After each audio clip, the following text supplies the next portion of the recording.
మరొక భారీ విమాన ప్రమాదం త్రుటిలో తప్పింది. ఢిల్లీ విజయవాడ ఎయిర్ ఇండియా విమానంలో సాంకేతిక లోపం వచ్చింది.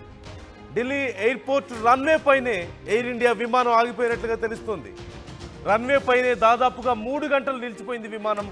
ఫ్లైట్లోనే 3 గంటలు ప్రయాణికులు నరకం చూశారు. టేకాఫ్కి ముందే సమస్య రావడంతో పెను ప్రమాదం తప్పింది అంటూ చెప్తున్నారు. సమస్య వచ్చిందని అధికారులు గుర్తించారు, రిజాల్వ్ చేసే ప్రయత్నం చేశారు. ఈ నేపథ్యంలోనే సుమారుగా 3 గంటల పాటు రన్వే పైనే నిలిచిపోయినట్లుగా తెలుస్తుంది. అయితే అప్పటికే బోర్డింగ్ ఫినిష్ అయిన నేపథ్యంలో ప్రయాణికులందరూ కూడా ఫ్లైట్లోకి వెళ్ళిన నేపథ్యంలో, విమానంలో కూర్చున్న నేపథ్యంలో 3 గంటల సేపు అక్కడ అలాగే వేచి ఉండడం వల్ల, అది కూడా రన్వే పైన వేచి ఉండడం వల్ల తీవ్ర ఇబ్బందులు పడ్డట్లుగా తెలుస్తుంది. బయటకు రాలేక, లోపల కూర్చోలేక 3 గంటల సేపు కూర్చోవాల్సి వచ్చింది అంటూ ఈ తీవ్ర ఇబ్బందులు పడ్డట్లుగా తెలుస్తుంది. ఈ మధ్యకాలంలో వరుసగా చోటు చేసుకుంటున్నటువంటి విమాన ప్రమాదాలు భయం గొల్పుతున్నాయని చెప్పాలి. ప్రయాణికులు సైతం ఒకసారి ఆలోచించాల్సిన పరిస్థితి వస్తుంది విమాన ప్రయాణం అన్నప్పుడు. ముఖ్యంగా అహ్మదాబాద్ విమాన ఘటన తర్వాత చాలామంది ప్రయాణికులు విమాన ప్రయాణాలను రద్దు చేసుకున్నారు. అలాగే ఆ తర్వాత ఒకవేళ వెళ్ళాలన్నా సరే చాలా ఆలోచిస్తున్నటువంటి పరిస్థితి మనం చూస్తున్నాం. ఈ నేపథ్యంలో వరుసగా చోటు చేసుకుంటున్నటువంటి ప్రమాదాలు. అయితే ఇక్కడ అనేక కారణాలు ఉన్నాయి. ముఖ్యంగా సాంకేతిక లోపం అని ఒక్క మాటతో తేల్చేస్తున్నప్పటికీ కూడా ఆయా యాజమాన్యాల నిర్లక్ష్య ధోరణులు, లేదంటే అక్కడ పనిచేస్తున్నటువంటి స్టాఫ్ నిర్లక్ష్యం కానీ, తప్పిదాలు కానీ, కారణం ఏదైనా సరే భారీ నష్టాలకు దారితీస్తున్నాయి, భారీ ప్రమాదాలకు దారితీస్తున్న పరిస్థితి మనకు కనిపిస్తోంది. ఒక చిన్న సాంకేతిక లోపం, కొద్దిపాటి నిర్లక్ష్యం కూడా వందల మంది ప్రాణాల మీదకు తీస్తోంది. వందల మంది ప్రాణాలను ముప్పులో పెడుతున్నటువంటి పరిస్థితి మనకు కనిపిస్తోంది. అహ్మదాబాద్ ఘటన చూసాం, ఆ తర్వాత ఢిల్లీలో ఘటన ఒకసారి మనం చూసాం. గతంలో ఢిల్లీలో ఇలాగే బయలుదేరి మళ్ళీ ఎమర్జెన్సీ ల్యాండింగ్, ముంబైలో చూసాం మనం పరిస్థితి. హైదరాబాద్ శంషాబాద్ విమానాశ్రయంలో కూడా అనేక సందర్భాల్లో ఎమర్జెన్సీ ల్యాండింగ్స్ మనం చూసాం. అలాగే బ్రిటిష్ ఎయిర్లైన్స్కి సంబంధించి గాల్లో ఉండగానే ఒక్కసారిగా మంటలు వచ్చినటువంటి విమాన ప్రమాదానికి సంబంధించిన డీటెయిల్స్ మనం చూసాం. ఇలా ఒక్కటని కాదు, ప్రపంచవ్యాప్తంగా అనేక దేశాల్లో ఇదే పరిస్థితి నెలకొంది. గాల్లోకి వెళ్ళిన తర్వాత ఇంజిన్లో మంటలు రావడం కానీ, లేదంటే సాంకేతిక సమస్యలు రావడం, రకరకాల కారణాలతో తీవ్ర ఇబ్బందులు పడుతున్నటువంటి పరిస్థితి మనం చూస్తున్నాం. ఈ నేపథ్యంలో ఇండియాలో విమాన ప్రమాదాలకు సంబంధించి భయం ప్రజల్లో పెరుగుతోంది. ఎప్పుడు ఏ ప్రమాదం జరుగుతుందో, ఎప్పుడు ఏం జరుగుతుందో తెలియక ప్రజలు తీవ్ర భయాందోళన వ్యక్తం చేస్తున్నారు. ముఖ్యంగా ఇప్పుడు జరిగినటువంటి ఘటన మనం చూస్తున్నాం. ఢిల్లీ విజయవాడ ఎయిర్ ఇండియా విమానంలో సాంకేతిక లోపంతో 3 గంటల పాటు రన్వే మీదనే ఆగిపోయిన నేపథ్యంలో ప్రయాణికులు తీవ్ర ఇబ్బందులు పడ్డట్లుగా తెలుస్తుంది. మరోవైపు ఏం జరిగిందో, ఏం జరుగుతుందో అనేటువంటి అనుమానాలు, భయం కూడా ప్రజల్లో పెద్ద ఎత్తున వస్తూ ఉంటాయి. ఇలాంటి సందర్భాల్లో ముఖ్యంగా ఒక అరగంట లేట్ అయితేనే, గంట లేట్ అయితేనే అనేక అనుమానాలు, భయాలు, ఇలాంటి విషయాల్లో మనం చూస్తుంటాం. 3 గంటల పాటు రన్వే మీద ఆపారంటే సమస్య ఏమై ఉండొచ్చు అనేటువంటి అనుమానం కానీ, ఇంకేదైనా ప్రమాదం ఉందా అనే భయం కానీ ప్రజల్లో, ప్రయాణికుల్లో రావడం సహజంగా మనం చూస్తూ ఉంటాం. ఈ ఢిల్లీ విజయవాడ ఎయిర్ ఇండియా విమానంలో అసలు ఏం జరిగింది, ఏ సమస్య వల్ల ఇంతసేపు ఆపారు, ప్రయాణికులు ఏమంటున్నారు, డీటెయిల్స్ తెలుసుకుందాం. మా ఏపీ ఇన్పుట్ ఎడిటర్ కృష్ణమోహన్ మనతో జాయిన్ అవుతున్నారు. కృష్ణమోహన్, ఏం జరిగింది అసలు? 3 గంటల పాటు రన్వే మీద ఆపడం ఏంటి? ఎయిర్ ఇండియా విమానంలో నిన్న చోటు చేసుకున్న సమస్య కొంత కాస్త ఆలస్యంగా వెలుగులోకి వచ్చిన, అయితే దాదాపుగా మార్నింగ్ 8:30 ప్రాంతంలో AI 2571 విమానం సోమవారం ఉదయం సాంకేతిక సమస్యలు తలెత్తడంతో అది టేకాఫ్ అవుతున్న నేపథ్యంలో అక్కడ ఇంజన్ లో తగినంత శక్తి లేదనేది గుర్తించారు పైలట్లు. అయితే వెంటనే విమానాన్ని రన్వే నుంచి, అంటే మామూలుగా ఇది షెడ్యూల్ టైం 8:30కి ఫ్లైట్ బయలుదేరింది. టేకాఫ్ అవుతున్న టైంలోనే ఆ ఇంజన్ కి పవర్ రావట్లేదు అనేది గుర్తించారు పైలట్లు వెంటనే దాన్ని వెనక్కి తీసుకుని వచ్చిన తర్వాత ఒక అరగంట తర్వాత దానికి సంబంధించిన మెకానిక్స్ వచ్చి చెక్ చేశారు. అయినప్పటికీ కూడా వాళ్ళేమి పెద్దగా సమాచారం ఇవ్వలేదు. దాదాపుగా 11:30 వరకు కూడా ఆ విమానం రన్వే మీదనే ఉండిపోయిన పరిస్థితి. అట్లా బోర్డింగ్ చేయలేదు, లేదు వెనక్కి తీసుకురావాల్సిన పరిస్థితి లేదు. వీళ్ళని అట్లే వచ్చేసిన నేపథ్యంలో టెర్మినల్ కి తీసుకునే ప్రయత్నం కూడా చేయలేదు ఎయిర్ ఇండియా అధికారులు. అయితే అదే విమానంలో ఏపీ జస్టిస్ భట్టు దేవానంద్ కూడా దాంట్లో ఉన్నారు.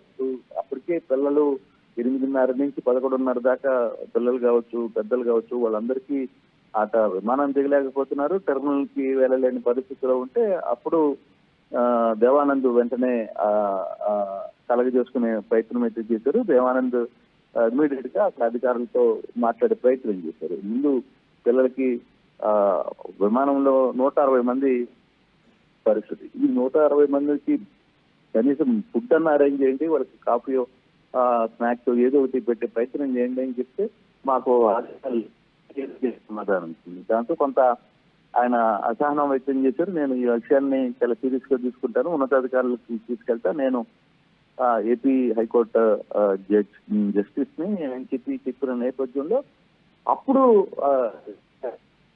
లో ఉన్న సిబ్బంది కొంత అలర్ట్ అయ్యారు. 3 గంటల పాటు నిజంగానే 160 మంది ప్రయాణికులు చాలా ఇబ్బందులు పడ్డారు. జస్టిస్ దేవానంద్ చెప్పిన కొంత సీరియస్ అయిన నేపథ్యంలోనే అప్పటికప్పుడు 12:30 ప్రాంతంలో వాళ్ళకి కొంత ఫుడ్ అందించే ప్రయత్నం అయితే చేశారు. తర్వాత టెర్మినల్ కి తరలించి టెర్మినల్ నుంచి మరో విమానాన్ని విజయవాడకి అరేంజ్ చేసి విజయవాడకి ప్రయాణికులను అయితే పంపించారు. అయితే దేవానంద్ మాత్రం ఆ టికెట్ ని క్యాన్సిల్ చేసుకుని ఆయన సాయంత్రం వేరే విమానంలో విజయవాడకి చేరుకున్న పరిస్థితి అయితే ఉంది. అంటే నిజంగానే అంటే ఎయిర్ ఇండియా వ్యవహరిస్తున్న తీరు పట్ల మాత్రం విపరీతమైన విమర్శలు వస్తున్నాయి.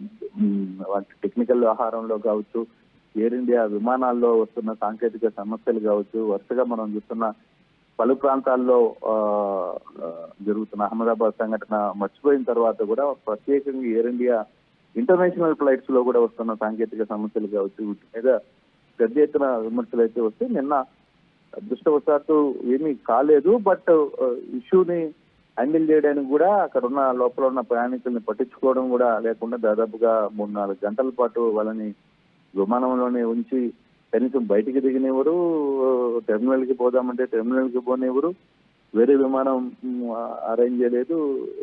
తర్వాత ఆ విమానంలో జస్టిస్ దేవానంద్ ఉన్నారు కాబట్టి ఆయన ఆగ్రహం వ్యక్తం చేయడం, ఆయన కొంచెం సీరియస్ గా వ్యవహారాన్ని తీసుకోవడం బట్టి 160 మంది విమానాలు 12:30 గంటల తర్వాత అయినా సరే వేరే విమానంలో బయలుదేరి విజయవాడకి చేరుకున్నారు. అంటే ఎయిర్ ఇండియా మీద వస్తున్న ఈ వార్తలు మాత్రం కొంత వస్తున్న టెక్నికల్ ఇష్యూస్ కావచ్చు, లేకపోతే ఆ విమానం మీద ఆల్టర్నేట్ చేయడంలో కొంత నిర్లక్ష్యం వస్తుంది. అట్ ది సేమ్ టైం విమానంలో ఉన్న సాంకేతిక సమస్యల్ని గుర్తించడంలో కూడా ఎయిర్ ఇండియా కొంత అలసత్వం వ్యవహరిస్తుంది అనేది అర్థమవుతుంది. Right. Thank you Krishnamohan, thanks for the details. మొత్తం మీద ఢిల్లీ విజయవాడ ఎయిర్ ఇండియా విమానం సాంకేతిక లోపం అంశం చాలా పెద్ద చర్చనీయాంశం అయినట్లుగా తెలుస్తుంది. లోపల ఉన్నటువంటి ప్రయాణికులు రన్వే మీదకు వెళ్ళిన తర్వాత ఆపేసిన నేపథ్యంలో లోపల ఉన్న ప్రయాణికులు తీవ్ర ఆందోళన వ్యక్తం చేస్తున్నట్లుగా తెలుస్తోంది. ఎందుకు ఇంతసేపు 3 గంటల సేపు ఆపారు, ఎందుకు ఇంతసేపు ఆపుతున్నారు, ఒకవేళ ఏదైనా సమస్య ఉంటే ఆల్టర్నేట్ ప్లాన్స్ ఉండాలి కదా అంటూ వాళ్ళు ఆగ్రహం వ్యక్తం చేసినట్లుగా తెలుస్తోంది. ఈ నేపథ్యంలో అక్కడ ఉన్నటువంటి సిబ్బంది వారిని వారించే ప్రయత్నం చేసినప్పటికీ కూడా ఇంత లేట్ అయితే ఎలా అంటూ వాళ్ళందరూ కూడా అక్కడ కొంత గొడవ చేసినట్లుగా తెలుస్తుంది. ఈ నేపథ్యంలో ఇక వెంటనే తగిన చర్యలు తీసుకున్నారు. కానీ ఇలాంటి ఒక ఘటన జరగడం ఖచ్చితంగా దురదృష్టకరం. విమానం రన్వే మీదకి వెళ్ళిన తర్వాత సాంకేతిక సమస్యతో ఆగిందంటే, ఏదైనా కొద్దిపాటి నిర్లక్ష్యం కనుక ఉంటే, ఇంకొద్దిసేపు కనుక ఏదైనా వాళ్ళు అలసత్వం వహించినట్లయితే, టేక్ ఆఫ్ అయిన తర్వాత ఏదైనా సమస్య వస్తే చెప్పలేము ఏం జరుగుతుందో. చాలా విమానాల్లో మనం పరిస్థితి చూస్తున్నాం. ఇంటర్నేషనల్ ఎయిర్లైన్స్కి సంబంధించి కూడా మనం చాలా సందర్భాల్లో చూస్తున్నాం.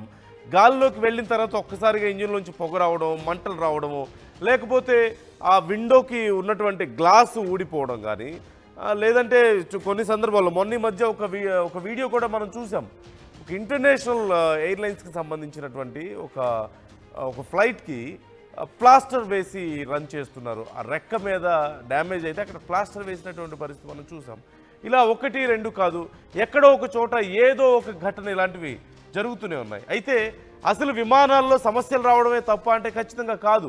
ఒక మిషన్లో ఏదైనా సమస్య రావడం అనేది సహజమే. కానీ అది నిర్లక్ష్యం కారణంగా వస్తే అది పెద్ద సమస్య అవుతుంది. ఇంటెన్షనల్గా తెలిసి